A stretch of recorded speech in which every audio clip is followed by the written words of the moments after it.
Muy bien. Buenas tardes. Voy a compartir pantalla. Antes de nada, pues Fernando, muchísimas gracias por tus palabras y a Néstor. Y también gracias al Hospital Austral por contar conmigo. O sea, para mí es un verdadero placer estar en unas jornadas que tienen un subtítulo súper atractivo, ¿no? Encontrando el sentido a nuestra práctica médica. Hoy que parece que la tecnología nos va a dejar un papel secundario, o podría parecer que va a dejarnos un papel secundario dentro de la atención sanitaria, creo que más que nunca hemos de reflexionar sobre el sentido que tiene cuidar de la salud de las personas, en nuestro caso, de los niños, ¿no? Voy a ver si consigo avanzar, perdonad las diapositivas. Vale.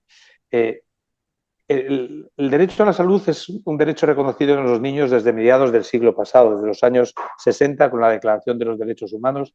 Entendemos, por supuesto, que los niños, como cualquier otra persona, tienen derecho a la salud, pero además de tener derecho a la salud, tienen derecho a que escuchemos lo que piensan sobre cómo cuidar su salud. Y a veces podemos entender que escuchar lo que piensan no significa hacerles caso. Me gusta más la opinión de tenerles en cuenta que el hecho de hacerles caso. Y luego abundaremos en ello a lo largo de la presentación. Pues a la vista de esta realidad que hemos vivido, yo que ya llevo años también en la profesión, he visto cómo hemos cambiado o cómo ha ido cambiando el papel del niño y me centraba, siguiendo las recomendaciones o las sugerencias del panel organizador de estas jornadas, en estas tres preguntas, ¿no? ¿Qué quiere saber un niño sobre su salud o sobre su enfermedad? ¿Cuánto o hasta dónde puede llegar su capacidad de decidir? Y eso se concreta en el consentimiento informado. Y, por último, unas breves, muy breve referencia al papel o qué lugar tienen los niños en la investigación y cuál es su papel a la hora de decidir participar o no en un ensayo clínico. La primera pregunta es, ¿qué quieren saber los niños sobre su enfermedad? Y me he encontrado pocas cosas, he encontrado muchas más cosas para los padres, diciendo, hay muchos libros para que los padres expliquen a los niños cuál es su enfermedad, sobre el diabético, sobre la enfermedad inflamatoria intestinal, sobre la fibrosis quística, sobre el trastorno del espectro autista, sobre ir al médico. Estos son algunos de los cuentos o libros que podemos encontrar, al menos en España, explicando las enfermedades de los niños. También hay bastantes, aunque unos pocos menos, dedicados a explicar a los niños las enfermedades de sus padres o hermanos. Es verdad que hay una preocupación clara de cómo hacer entender a un niño que su madre, su padre, su hermano, su abuela, su abuelo, pues tiene una enfermedad grave y potencialmente mortal. Y hay mucha gente que ha trabajado en cómo explicar las enfermedades de los niños, las enfermedades de los familiares a los niños. Y también una serie de consejos que luego lo voy a pasar un poquito despacio porque estos nos servirán también a nosotros, o nos pueden servir para cuando hablemos de la enfermedad de los propios niños, ¿no? Hay que hablarles en el lenguaje de los niños y los niños entienden las cosas con lenguaje claro, no simbólico, ¿no? Hay que explicar, decía, quién está enfermo y el nombre de la enfermedad. No hay que contarles todo, lo que se cuente tiene que ser verdad, ¿no? No demasiadas palabras, dejar tiempos para que puedan participar de sus actividades normales, darle tiempo para hacer preguntas y cuando los niños son más mayores, también preguntarles cómo se sienten, ¿no? Y también expresarles, y no pasa nada, porque seamos capaces de contarle al niño cómo nos sentimos nosotros en el caso de que, por ejemplo, nuestra mujer o nuestro marido pues esté afectado de una enfermedad grave. Los niños, si lo sabéis bien, captan muy bien cuando se les dice la verdad y cuando no se les dice la verdad. Sin embargo, esa pregunta que yo me hacía de, bueno, ¿qué quieren los niños saber sobre su enfermedad? Pues me he encontrado pocas cosas. Verdaderamente es algo, quizá no nos hemos puesto muchas veces en los zapatos de los niños, o al menos yo, no sé los demás, ¿no? Y me he cogido de este hospital americano, no lo he traducido porque lo he cogido literalmente de su página, pues algunos consejos para esa conversación inicial. Las tres primeras líneas, no las voy a leer, tienen mucho que ver, muy parecidos a los consejos que nos daban para cómo informar de la enfermedad de un familiar a los propios niños. Información adecuada, con palabras adecuadas, no largas, píldoras pequeñitas, contestar a las preguntas siempre con honradez, ¿no? Pero me gustaba centrarme en la última, decía, una conversación sobre un hijo, sobre su propia enfermedad, es una situación verdaderamente, dirían los norteamericanos, challenging, ¿no? Que te ponen en un compromiso, ¿no? Y no está de más la sugerencia que hacen ellos. Busca a alguien, un amigo cercano, alguien con el que te puedas entrenar, que le cuentes, que le puedas contar qué le dirías a tu hijo o a tu hija de su enfermedad, porque es verdad que las emociones pueden jugar un mal papel. Y esto es todavía mucho más relevante si nos encontramos en situaciones de terminalidad. Yo creo que si tenemos un hijo o una hija que tiene una enfermedad grave, potencialmente mortal o en unos estadios muy avanzados, esas conversaciones tienen que estar muy preparadas con mucho cuidado, muy cariñosamente. Y los médicos a veces, pues tenemos muchas virtudes, pero a veces una de las que no tenemos a veces es no aceptamos mucho los consejos y pensamos que a veces somos buenos comunicadores y tenemos tanto que aprender de gente que se dedica a pedagogía, al mundo de la comunicación, para también saber abordar estas situaciones que, aunque no son frecuentes, siempre dejan una huella. Cuando informamos, y este marco general me va a servir también para la segunda parte de la presentación, hay que tener en cuenta la edad de los niños. Sabemos que los niños van pasando por distintas etapas evolutivas, también de desarrollo madurativo y también en la capacidad de entender lo que se les dice y hacer sobre eso a sus propias asunciones. Y como ven, las operaciones formales, la capacidad de pensar de forma abstracta, de razonar, de planificar y de resolver problemas complejos está alrededor de los 12 años. Cuando enseñamos estas etapas del desarrollo, todos sabemos que luego cada niño es distinto. Hay niños que a esa edad no son capaces, y niños con otras edades menores que entienden muy bien los problemas, los problemas de sus familiares.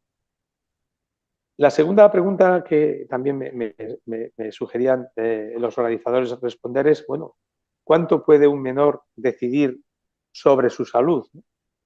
Y partimos de ese cambio radical que ha vivido la visión de la infancia pues en el último siglo, siglo y medio, ¿no? Principios del siglo pasado, el niño era solo un adulto en potencia, un trabajador que se encargaba de tareas que difícilmente podía hacer un adulto. Y en una frase que me llamaba la atención por venir de quien venía, del propio Descartes, que decía, la infancia es el mal inevitable que hay que vencer al menos una vez en la vida para acceder a la vida adulta y verdadera, como si ser niño fuera una imperfección y solamente alcanzaras la plenitud cuando eres una persona adulta. ¿Qué ha pasado en el último siglo y especialmente en los últimos 50 años? Pues el niño ha dejado de ser visto como esa mano de obra barata, o como ese trabajador, o como ese adulto en potencia, y se convierte en un bien social. Y desgraciadamente, al menos en mi país, en un bien social, digo escaso, porque uno de nuestros grandes problemas es no que haya pocos pediatras, es que a veces hay pocos niños, ¿no? Y ese niño que se ha convertido en el centro, yo digo muchas veces en la consulta a los padres, que son realmente los que organizan las vacaciones, los fines de semana, porque hay partido, porque hay cumpleaños, porque todo el entorno familiar se mueve alrededor de la figura más pequeña. Han pasado de ser esa mano de obra barata hasta ese conocido tópico. ¿Quién es el rey de la casa? Pues el rey de la casa, indudablemente, es el niño o la niña. ¿Qué ha cambiado también? Los derechos del niño y también esa capacidad de participación. Desde el punto de vista legal, en Argentina, igual que en España, la mayoría de edad legal son los 18 años para determinados derechos sociales. Esa es la edad, poder votar, poder hacer una compra de una vivienda, poder hacer algunos registros notariales, etc. Necesitas al menos tener 18 años. Pero en el mundo de la salud esta edad no es realmente del todo cierta, ¿no? Hasta los años 90, hasta hace 30 años, cuando un niño, alguien menor de 18 años, tenía que someterse a cualquier tipo de actuación médica, pues se entendía que no tenía capacidad de decidir y esa capacidad de decisión se hacía por representación, generalmente por sus padres. Tenía la misma situación que aquellas personas que por incapacidad, por ejemplo, mental, pudieran decidir. El niño era, en ese sentido, un niño incapaz de tomar decisiones por sí solo. En España, y también probablemente en un movimiento que afecta a todos los países, en el año 2002 se publicó esta Ley de Autonomía del Paciente que hablaba mucho de derechos de los pacientes, pero dedicaba bastantes párrafos a cuáles son los derechos del niño para decidir sobre su propia salud. Y empezaba a marcar algunas etapas, que en esto es un poquito diferente de lo que ocurre en Argentina y que luego comentaré. El artículo 9 señalaba que en el caso de los menores de edad si tiene 12 años cumplidos, hay que informar y contar con su asentimiento, pero si el niño tenía 16 años cumplidos, es decir, 15 años, 11 meses, 30 días, es todavía menor, pero con un día más es él el que tiene la capacidad de decidir sobre los aspectos relacionados a su salud y, por tanto, hay que pedirle consentimiento. Este consentimiento tiene también algunas excepciones que a veces han ido cambiando en algunos aspectos en función de la legislación, pero que en general están recogidos en esta diapositiva. No puede participar en ensayos clínicos ni en técnicas de reproducción asistida, no pueden ser donantes de órganos, tampoco donantes de sangre, no pueden redactar un documento de voluntades anticipadas, no pueden ser esterilizados sin su consentimiento, ni realizarse una cirugía transexual y en aquellas situaciones de grave riesgo para la salud se requiere también el consentimiento de los padres. Mirando cuál es la situación en Argentina, es un poquito distinta, es bastante similar en el contexto, pero establece, si queréis, de forma más clara hasta dónde puede llegar a decidir. Dice, entre 13 y 16 años pueden tomar decisiones que tengan que ver con el cuidado de su cuerpo y pueden hacer tratamientos médicos no invasivos. Y el ejemplo dice, por ejemplo, ir al médico, por ejemplo, hacerse ecografías, radiografías, análisis de sangre, sin necesidad de que les acompañe sus padres. Esto aquí en España nos sorprende.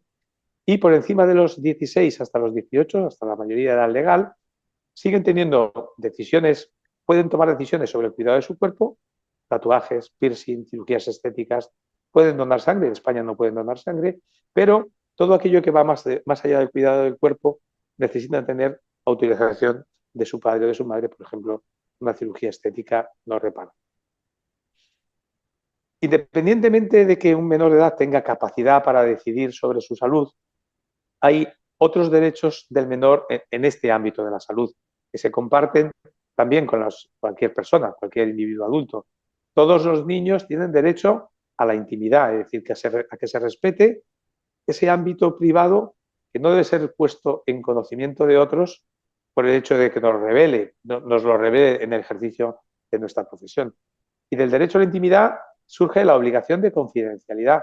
Aunque sea un menor de edad, si nos cuenta algo en el contexto de esa relación de confianza, pues tenemos que intentar respetar ese derecho a su intimidad que se manifiesta como no divulgar aquello que nos ha contado. Indudablemente también hay excepciones.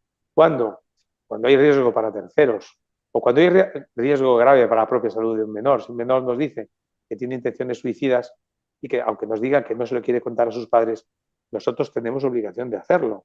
O tenemos por obligación legal, no podemos guardar ese secreto en caso de que haya habido maltrato, agresión o abuso sexual, o por supuesto, si es una situación que puede comprometer a terceros por motivos de salud pública.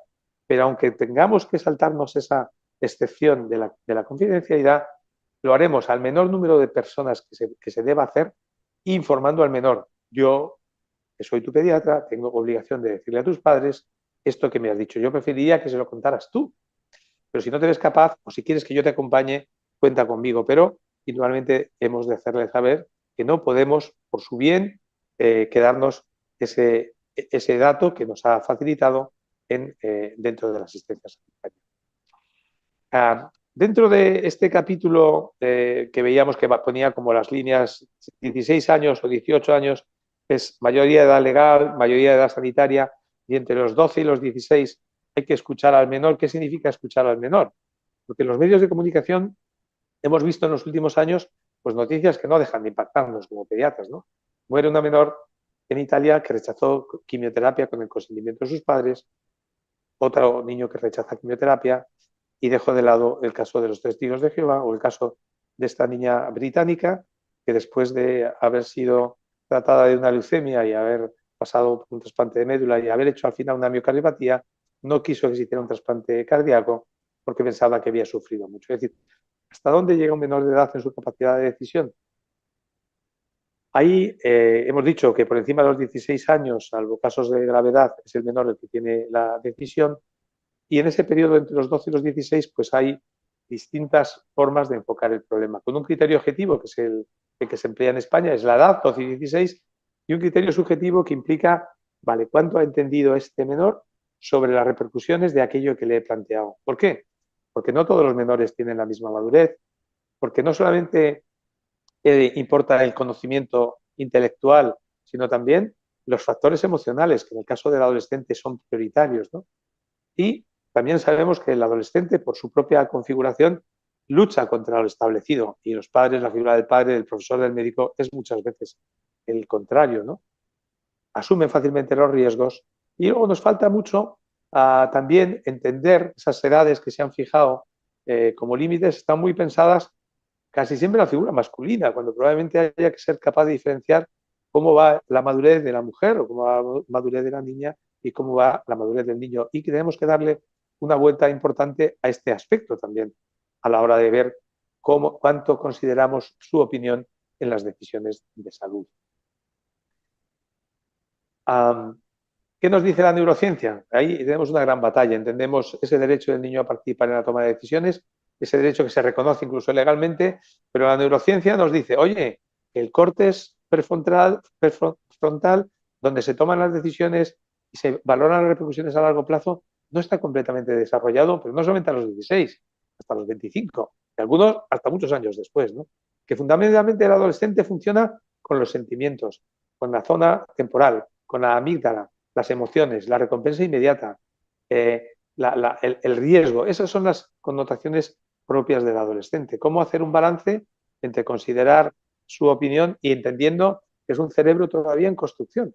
Que una cosmovisión del menor de 16 años es distinta de la de un adulto. Todos podemos mirar a nuestra propia vida y pensar qué cosas dije a mis padres cuando tenía 16 años, qué cosas me doy cuenta que no debía haber dicho.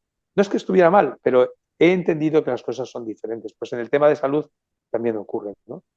Los adolescentes tienen dificultades para controlar sus emociones, les cuesta trabajo planificar, les gusta el riesgo y, bueno, hay que ser también muy realistas a la hora de saber cómo plantearles estos dilemas, ¿no? ¿Cuándo podríamos considerar, si es que se puede decir así, que un menor es maduro? Diríamos, pues cuando sea capaz de ponerse en los zapatos del médico o de sus padres que le plantean esa situación, ¿no? Primero, cuando sea capaz de reconocer las opciones personales, saber lo que quiere, cuando sea capaz de ponerse en el lugar de otro, cuando entienda por qué eso significa un conflicto y que también veamos que es capaz de hacer reflexión sobre aquello que nosotros, por su bien, le planteamos en esa relación asistencial. Valorar la madurez, le cae al pediatra, nos decimos, no, pues valora, en función de la madurez del niño, debes dejar que participe más o menos en la toma de decisiones. ¿Y cómo valoramos la madurez? La madurez no es algo que podamos medir con una extracción analítica, ni tiene unos valores absolutos, y se ha trabajado mucho en los últimos años en ver si hay alguna forma de valorar esa madurez, ¿no? La madurez tiene dos componentes, uno el cognitivo, uno es el conocimiento y otro es el emocional. El desarrollo moral tiene las influencias también del entorno familiar y social, que no son separables, no solamente vale con que entienda lo que le pasa o lo que le planteamos, sino lo que le rodea, las consecuencias, cómo afecta a otros. El adolescente en general, sabéis que es muy egocéntrico, pocas veces la visión del mundo es más centrípeta hacia él que hacia los que le rodean. En los últimos años, decía, pues se ha trabajado desde el mundo de la psicología por intentar buscar escalas, instrumentos de medida que nos ayuden a evaluar la competencia, que tengan en cuenta, por una parte, la gravedad de los actos médicos. No es lo mismo un piercing que no querer operarse una apendicitis, la irreparabilidad. No es lo mismo posponer una biopsia intestinal para confirmar una celiaquía que comenzar un tratamiento con quimioterapia, ¿no? Y las consecuencias a medio o largo plazo. Y probablemente en este camino, incluso valorando la madurez, tengamos que ser capaces de establecer un recorrido y plantear puntos intermedios donde probablemente sea más fácil que encontremos acuerdos. Decía que hay varias escalas de medición de la maduración. Esta se llama escala MACAT-T, que mide comprensión, apreciación, razonamiento y elección, y puntúa a mayor puntuación, pues mayor capacidad de decisión, o la más conocida, que es la escala móvil de Drain, que tiene también, juega con la complejidad, el tipo de decisión, pero también pone más rigor, por ejemplo, cuando se trata de rechazar. Es decir, te voy a exigir más si no quieres hacer un tratamiento que si aceptas un tratamiento. ¿Por qué? Porque las consecuencias, como comentábamos anteriormente, pues las repercusiones a largo plazo son difíciles. Independientemente de la capacidad de decidir, independientemente de que veamos que es maduro o no es maduro, que decida no significa que le dejemos. Lo ha decidido él y como es maduro, él tiene que asumir sus consecuencias. Esa no es nunca la tarea del pediatra, que siempre es un acompañante en el transcurso de la maduración o del crecimiento de un niño, ¿no? Ni tampoco podemos olvidar a los padres en ese proceso. Y a veces tampoco tenemos por qué obligarles a decidir. Una cosa es que el niño o el adolescente nos pueda decir lo que piensa y otra cosa es que él sea el que tenga que tomar la decisión si no la quiere tomar. No lo hacemos en el paciente adulto, no lo podemos hacer tampoco en el menor de edad. Y desde luego, muchas veces optarán por la decisión, quizá no la que nosotros hubiéramos apostado mayor, pero no por eso, como comentaba anteriormente, les vamos a dejar. Dos o tres palabras sobre el consentimiento informado. Al final, el consentimiento informado no es más que el aspecto formal del reconocimiento de la capacidad de decidir del menor. Y el consentimiento informado, estos criterios son generales, también se aplican al menor. Tiene que estar escrito de forma comprensiva. Tiene que ser recoger la situación y las consecuencias. Y tiene que haber esa capacidad de entendimiento. Los consentimientos informados, en el caso de los menores de edad, adolescentes, y si está trabajando verdaderamente mucho en hacerlos, deben ser distintos probablemente al mismo que hacemos para un paciente adulto. Y nos cuesta, porque nos cuesta elaborar buenos consentimientos informados, pero hay que hacer consentimientos sencillos. Tiene poco sentido dejarle a un chico de 15 años un consentimiento informado de 7 páginas si apenas se va a leer la entradilla, ¿no? Es decir, bueno, pues trabajemos mucho en conseguir también que el aspecto formal legal, que es el consentimiento informado, recoja algunas de las características del niño. Creo que trabajamos mucho más perdón, en los asentimientos, en hacer documentos para niños menores de 12 años que para los niños entre 12 y 16. ¿Qué implica cuando miramos hacia atrás y vemos, tiene ventajas? Algunos dirán, bueno, esto se ha llevado al extremo, hemos hecho al menor tomar decisiones que no le competen, le ponemos en una situación de riesgo, él no sabe todas las decisiones, todo lo que implica la toma de decisiones. Quizá estamos dando ese bandazo que hemos dicho del mundo de la autonomía, hemos pasado de tú no decides nada, tú lo decides todo. Y yo creo que hay que buscar también que el hacer partícipe a un menor en la información y en la toma de decisiones influye de forma positiva en la evolución de su enfermedad. Y hay muchos estudios que recogen que la satisfacción de los cuidados médicos percibidos por el padre y por los niños es mayor cuanto más participan en la toma de decisiones. ¿Durante tanto tiempo hemos dejado, por ejemplo, a los niños, los hemos dicho, extracción analítica, sus padres se quedan fuera, o hay que hacer determinada prueba y los padres se quedan fuera, cuando esa es la situación que el niño teme más y donde va a ser más difícil hacer el procedimiento. Cuanto más participa él, cuanto más cuentes con los padres, mejor los cuidados, ¿no? La cooperación del niño del tratamiento y los niños, y lo sabéis por experiencia, cooperan muy bien. Durante la pandemia COVID, los únicos que se lavaban bien las manos eran los niños. Y los que siguen todavía, después de la pandemia, recordando cómo se hacía, siguen siendo los niños. A otros adultos nos falta esa capacidad de cooperar porque entienden el significado, ¿no? También porque participan en esa sensación de control, que no les hemos quitado todo. Si hemos hecho los hospitales cada vez más amigables, donde se encuentren identificados pues, en figuras, en personajes, en cuentos, en mobiliario, no puede ser solamente lo formal, lo externo, tiene que ser también que ellos son parte de la toma de decisiones, tienen que estar ellos y su familia, ¿no? Y eso hace un ajuste positivo en abordar la enfermedad, ¿no? Y le ayuda a madurar. Todos los que, muchos de vosotros, casi todos sabéis, tenéis pacientes crónicos que habéis tratado durante años y habéis visto cómo ese niño y su familia, pero sobre todo el niño, cuánto ha madurado en muy poco tiempo, cuánto le diferencia de sus pares, porque el enfrentarte en tu biografía a algo como la enfermedad grave es un hachazo en la historia de esa persona, es un hachazo en la biografía de la persona, pero de ese hachazo puedes salir mejor si eres capaz de haberle dado herramientas para sacar los aprendizajes que se pueden sacar de la enfermedad, que son muchos. Una última diapositiva o dos para hablar de ensayos clínicos. Ensayos clínicos es la parte más formal del consentimiento informado, pero es muy importante. Durante muchos años, por una excesiva protección de la infancia, los niños han quedado excluidos del acceso a medicamentos que eran necesarios para tratar sus enfermedades. Y afortunadamente, los legisladores, al menos en Europa, han cambiado su visión de tal manera que si un fármaco nuevo va a salir al mercado y tiene aplicación en clínica, pueda tener aplicación en clínica pediátrica, es obligatorio que se hagan ensayos en menores, porque si no, nunca solamente tendríamos usos compasivos, ¿no? Y guardando, por supuesto, las más elementales normas de prudencia, que es que el proyecto aporte, que sea científicamente válido y relevante, que haya estudios previos en adultos y también en modelos animales, ¿no? Que se haga con el menor número de niños que sea necesario exponer al riesgo del ensayo para tener una conclusión, ¿no? Y que se garanticen, por supuesto, la confidencialidad de los datos como en cualquier otro ensayo clínico. Es decir, y que estén representados todos los estratos sociales, o sea, que no solamente un determinado estrato social, que es a veces el que menos recursos tiene, sino todos los estratos sociales. Y afortunadamente, despacio, pero sí que se va avanzando en ir incorporando esta partecita, que es la incorporación de los menores de edad a los ensayos clínicos, como una parte del progreso, si no nos hubiéramos quedado prácticamente con 3 o 4 fármacos, de los cuales incluso ahora planteamos por qué usamos ranitidina o por qué usamos los fármacos que usábamos para el reflujo y que dejamos de usar porque no había evidencia suficiente sobre sus riesgos después de haberlos estado usando 20 o 30 años. Voy concluyendo también para que haya tiempo para los comentarios y las opiniones de los demás, y es que cada vez existe una tendencia mayor a considerar la opinión de los menores en relación a su salud.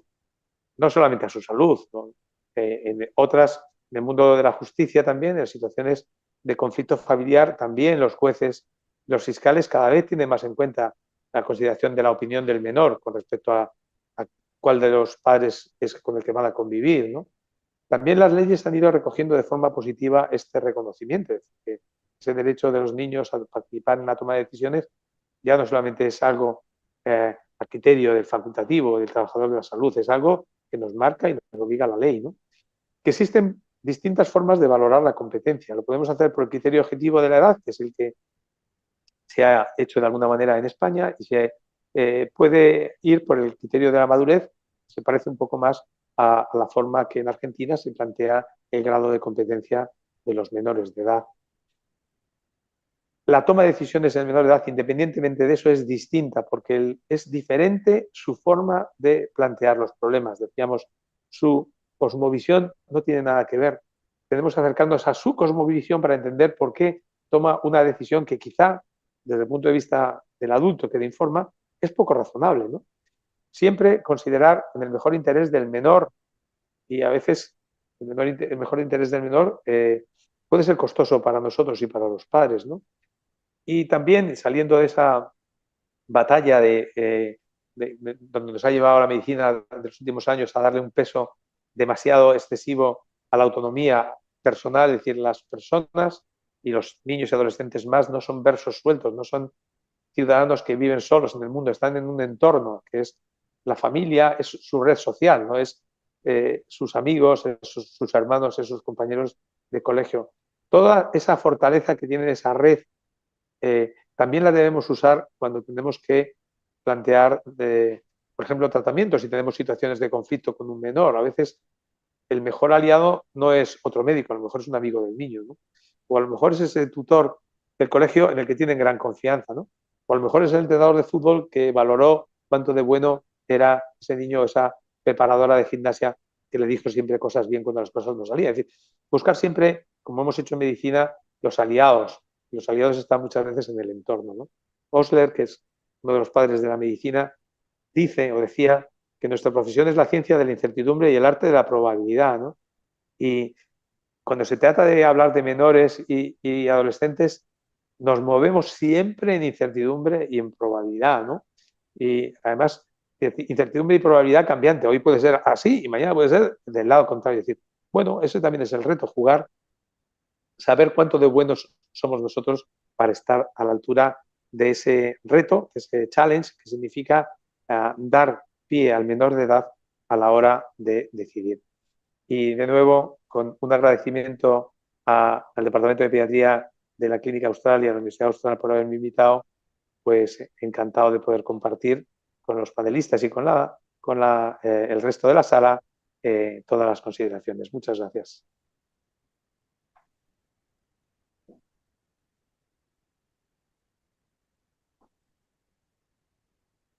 Hola. Bueno, José, primero agradecerte. La verdad que dejás muchos interrogantes en lo personal, pero le voy a dar el lugar a Sofía como panel reactivo y después abrimos las preguntas y los comentarios para todos. Sofi. Bueno, muchas gracias, muy buena la charla, muy interesante. Me parece que es muy importante para todos poner al niño como que tiene relevancia, ¿no? En la toma de decisiones, en la consulta. Por ahí a veces nos pasa que instintivamente cuando vamos a explicar algo, miramos al padre y le explicamos al padre y tal vez después le explicamos al niño qué entendiste o tenés alguna pregunta, y tal vez debería ser al revés, primero explicarle al niño y después hablar con el padre, ¿no? Y creo que es muy importante lo que decía el doctor de ser claro y hablar siempre con la verdad, o sea, no decir, bueno, mira, vamos a hacer una foto. Y quería preguntarle, justamente que a nosotros en el consultorio de cirugía muchas veces nos pasa, tal vez con niños más chicos, que los padres nos dicen, no, nosotros no le queremos explicar mucho, le vamos a decir que vamos a ir al hospital nada más y después volvemos. Yo no soy partidaria de eso, me parece que hay que explicar las cosas bien, adecuado, digamos, a la edad del niño. Quería preguntarle su opinión o cómo reacciona cuando los padres le proponen esto. Coincido con lo que acabas de decir, Sofía. Yo creo que el niño, o sea, primero los niños se dan más cuenta de las cosas de lo que a veces piensan los padres y pensamos nosotros. Entonces, y el niño no hay cosa peor que lleve peor que se sienta engañado. Y se lo recuerdan luego los padres. Habéis tenido la experiencia, me dijiste que no me iban a hacer nada y luego me encontré en la cama del hospital. Entonces yo creo que ese mensaje que tú acabas de dar lo comparto plenamente, hay que explicarles. También a veces yo creo que también tenemos que poner el equilibrio, no tenemos que explicar, a veces explicamos demasiado, que eso es el otro lado. Oye, no hay que explicarle, mira, te van a pinchar, no te va a doler nada. Y dice, bueno, a lo mejor no necesita que le explique tanto. Dice, hoy tienes que pasar por el laboratorio, te van a hacer alguna prueba. Bueno, yo creo que buscar el equilibrio, además, tú sabes en cada niño cómo, o debemos saber cómo manejarlo, pero completamente de acuerdo. Creo que salimos, me ha gustado mucho la reflexión inicial, que todavía la veo en algunos compañeros míos jóvenes, porque los más mayores ya han aprendido, o hemos aprendido, y es que le preguntan, tienes un chaval que casi se afeita, preguntándole a los padres, bueno, ¿qué le pasa a su hijo? ¿No? Y dices, pero caramba, si y luego le preguntan, ¿lo has entendido? Y el chico está diciendo, este está en babia, es que sé mucho más que decir. Yo creo que hay que enseñar a la gente que no, que el protagonista es el... Y los padres saben muchas veces, no sé vuestra experiencia, que tú les estás dando mensajes a ellos cuando les cuentas cosas a los niños, que de esa forma indirecta la asumen mejor. O sea, que también es una forma didáctica de transmitir a los padres cosas. Cuando dices al niño, ¿sabes que te tienes que lavar los dientes todas las mañanas y por las noches? En el fondo le estás diciendo a los padres, oye, que tenéis una tarea que hacer. Oye, ¿o sabes que tienes que quitarte el pañal o sea, que eres mayor? Estás diciendo, tenéis que espabilar un poco, que este niño es más maduro.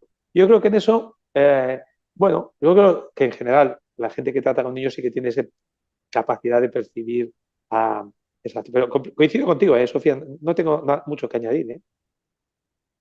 Muy bien. ¿Alguna pregunta, algún comentario?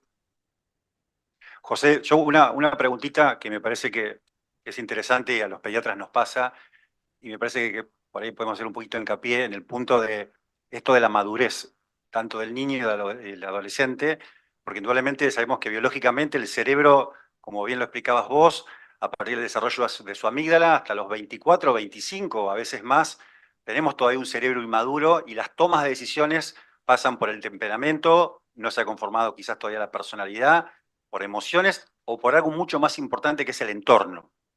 Y en el entorno, si bien decimos lo primero y lo mejor es la familia, hay familias que son inestables, entonces la familia no es tan buena en ese entorno. O inclusive como pediatras tenemos un mensaje muchas veces persuasivo, como nos pasa a veces en una indicación, como puede ser en una vacuna, en una inmunización, pero también tenemos un niño de 13, de 14, 16 años, como bien dijiste vos, con una madurez diferente, pero también tenemos leyes o situaciones legales, indudablemente de cada país, donde a veces uno se pregunta, y lo digo como pediatra, ¿quién toma estas decisiones puntualmente? Porque tener un niño de 13 o 14 años, y sabemos lo que hoy estamos viviendo, inclusive también con el cambio de sexo o cirugías que pueden llevar inclusive a situaciones que son complicadas cuando este cerebro se torna ya maduro. Entonces, ¿cuál sería la posición? A veces uno o asumimos lo que dice la ley y tendría que ser así, o esto de percibir a quién tenemos enfrente y de qué manera entonces decidimos esa conducta con ese niño y con esa familia, en este caso, estable. Pues Fernando, yo creo que también haces una pregunta que tiene mucha relevancia. Es decir, pues yo creo que está claro que depende de las consecuencias de los actos, es decir, y el ejemplo claro que has dicho de la cirugía de la transexualidad es uno, es decir, oye, un menor de edad no tiene la capacidad de decidir sobre esto, porque no tiene una conformación todavía estable de lo que él quiere ser como persona. Salir de esta dinámica donde a veces tenemos las presiones legales y políticas es difícil, ¿no? Y a veces no queda más remedio que ponerlo en conocimiento del fiscal o de quien sea. Decir, mire, yo, desde la perspectiva del profesional, yo no puedo estar de acuerdo, aunque el menor y la ley le amparen, no estoy de acuerdo con eso. Yo creo que a veces, creo que las asociaciones pediátricas a veces hemos sido un poquito flojas a la hora por no quedar, también porque tenemos opiniones dispares, no hay una uniformidad, pero mayoritariamente la gente, lo que acabas de decir sobre entender que el adolescente es una persona inmadura, porque todos recordamos nuestra propia adolescencia, si no hay que irse al lado y pensar cuánto has pensado de afectos, de emociones, de riesgos, cómo has ido cambiando. Yo creo que eso nos tienen que oír, porque al final el que ha estado muchas veces con los niños es uno de las figuras, tomando también eso que comentabas de referencia, todavía que sigue teniendo credibilidad para los adolescentes y los niños, sigue siendo el pediatra. Y también, como tú decías, creo que a veces esa figura, todos los niños tienen que tener una figura de referencia. Desgraciadamente, a veces no la encuentran en la familia, desgraciadamente, pero a veces está en el entorno, ¿no? Y a veces, como decía, puede ser a veces es el entrenador, que es o a veces es un chico mayor del barrio que hace una especie de mentorización sin quererlos. Y yo creo que hay que también ser capaces de percibir quién es esa persona que es relevante para poder nosotros llegar a ese chico a través de la otra persona, porque a veces, y es verdad, nos ha pasado a todos, el enfrentamiento frontal llega a un momento que nos lleva, y los padres están bloqueados porque son parte del problema, tengo que buscar otros elementos que te ayuden, ¿no? Completamente también de acuerdo contigo. Gracias.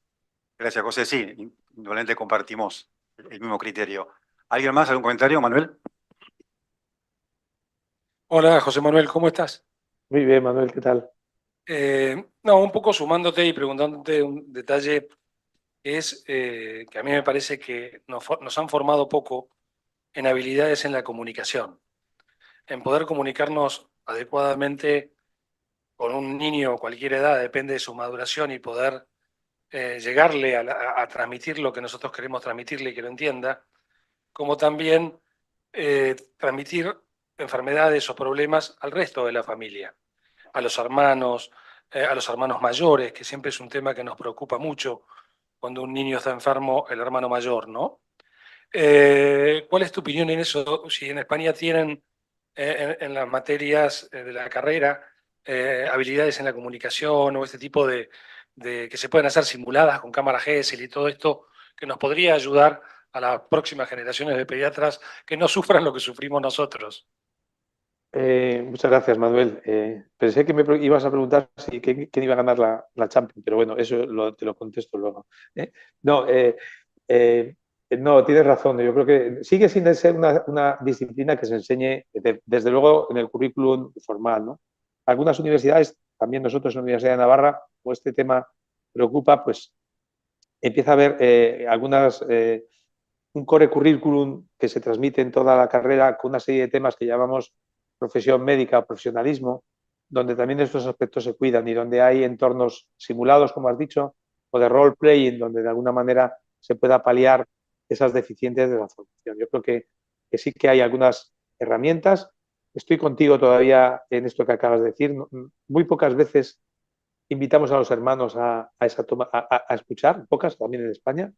Curiosamente, no sé si pasará lo mismo en Argentina, los neonatólogos sí que han avanzado en de los cuidados centrados en el desarrollo, en las unidades que cuidan mucho esto, donde también los hermanos entren en las unidades de cuidados neonatales. O sea que quizá en los demás sitios vamos un poquito más despacio, pero están cambiando las cosas, pero todavía queda mucho por cambiar, Manuel. Sí, sí. Muy bien.